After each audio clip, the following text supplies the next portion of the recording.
So Dr. Anderson, this week, one of the things that was interesting about Joe Biden discussing reparations and Black Wall Street is that he talked about Tulsa. He talked about what happened in Tulsa.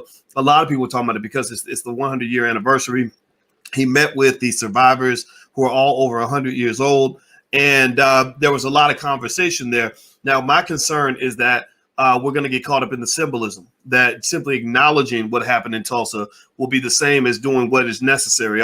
When I see that with what happened with Tulsa, I see that as an example of what happened all across the country in hundreds of different cities. Also, I'm concerned that we're going to get so caught in the symbolism that we'll forget about the 15 trillion in reparations that are owed to Black people. So I'd like for you, I figured you were the perfect person to help educate us on that. And so, Dr. Anderson, if you could you tell us a little bit about maybe some of the things that we should know about not just Tulsa, but what happened all throughout the country over time in terms of these kinds of destructive events, and also how we need to view this and seize this opportunity to have a more important conversation. But you talk about Tulsa. Tulsa was not the original first Wall Street in America. And it wasn't really Tulsa then. It was really Greenwood, right, that adjoins and abuts Wall Street. I mean, Tulsa. The real Wall Street was down in North Carolina. That was down in Durham, North Carolina. See, Blacks in Durham, North Carolina was more advanced than any Blacks in the country. I mean, any Blacks that got more than a third grade education say, well, how would Tulsa jump that far ahead and become so sophisticated economically way out in the damn wilderness, way out in Oklahoma, some damn place, in Kansas and all that? How'd they get so advanced? Because the real Wall Street was in Durham, North Carolina, and that one got wiped out. And they are the ones that had started all the insurance companies, and they had the banking systems down there, and they had their own bus lines and cab companies. And North Carolina was very sophisticated. That's where that came from. And so what whites have always destroyed anything that would put Black folk in a position to be competitive with them. That is the nature of that's the nature of racism. I've told Blacks all of my life now, since I was 21 years of age, what racism was. They still want to try to define racism by how white folks define racism. What whites say, racism is whether or not you like somebody or you're mean to them, and that's what racism is. That's a lie. Racism is an economic issue. It's a group-based economic issue where groups are competing to own and control resources, wealth, and power. That's what racism is. That came up in 1859 on the eve of the Civil War.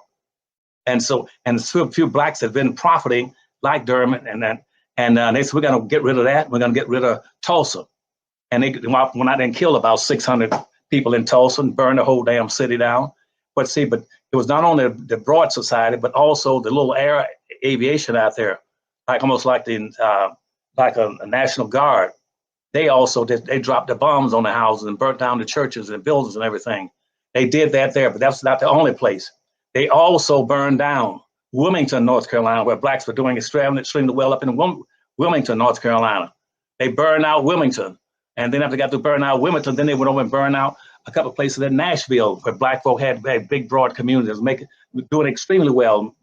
And why do I say communities? Because you see, whites have never wanted Black folk to have communities.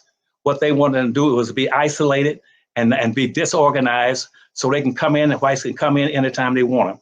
It started off originally way back in colonial days. They were called maroon towns.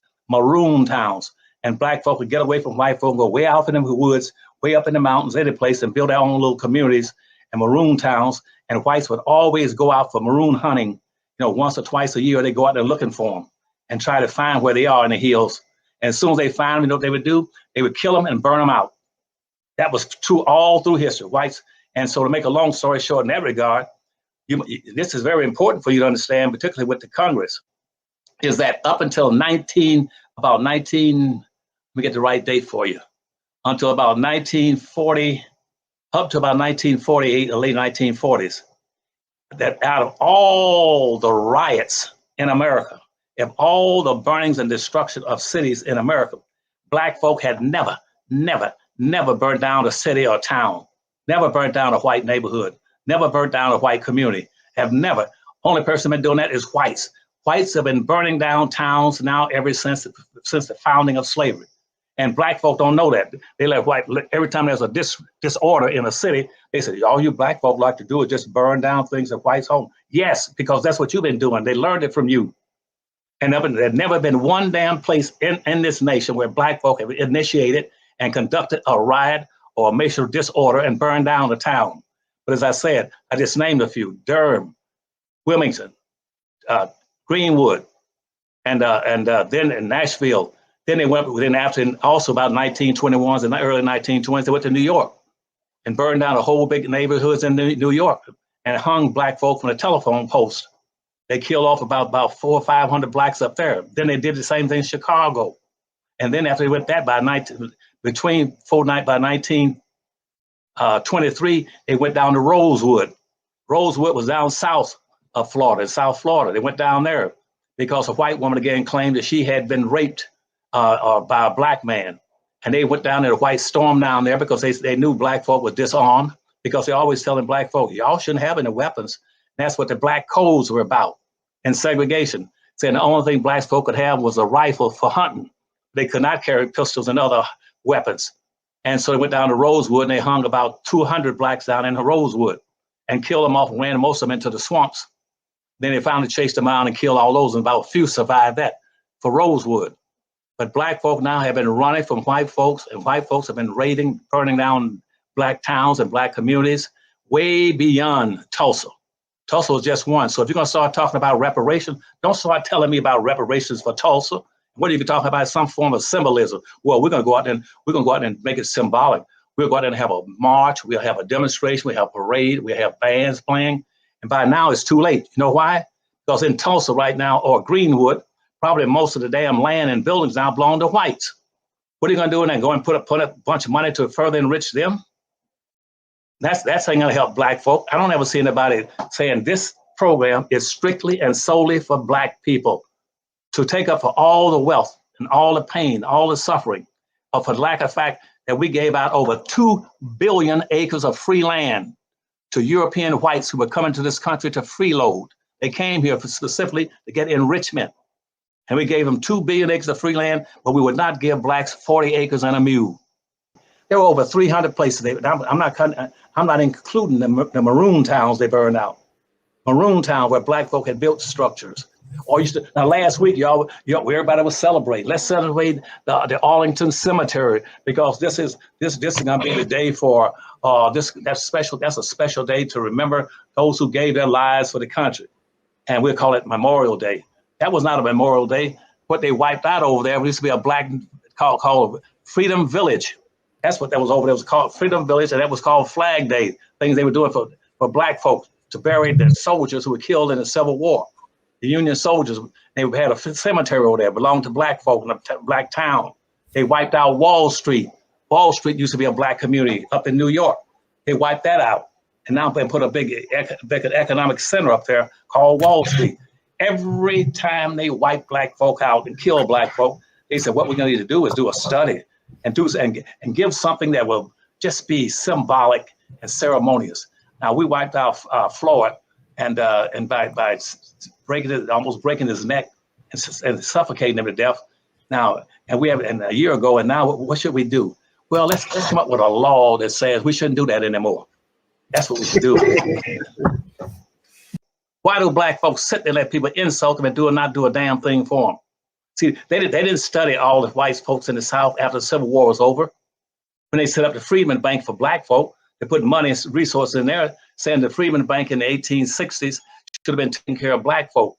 But they switched it off, and guess what? And gave all the land that white folk in the South had lost on those plantations. They got all them billions of acres of free land in the South, all across the country and out west.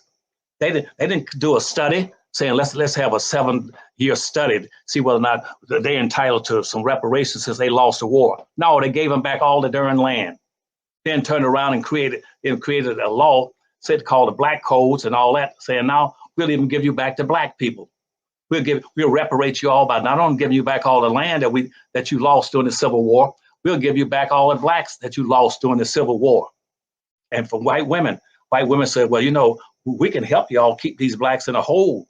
In the late 1900s, about 1918, See, because right now, black folk are coming back from World War I in Europe, and those blacks will come back and they're concerned about getting more opportunities and privileges and rights in the economics. And we could help you all if you all give us the right to vote. And so white man went in and passed Amendment 19 to give white women a right to vote if they didn't own land. But white women have always had the right to vote, but they had to own land, had to have land in their name. And so that's why they passed Amendment 19. Nobody ever tells you that we women want the right to vote. Hell, you always had the right to vote.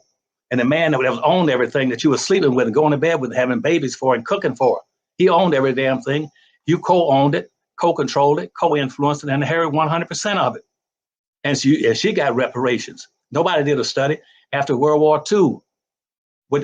After we had World War II with Europe, with the Germans, and at the end of the war, we gave reparations to call the Marshall Plan across Europe with billions of dollars.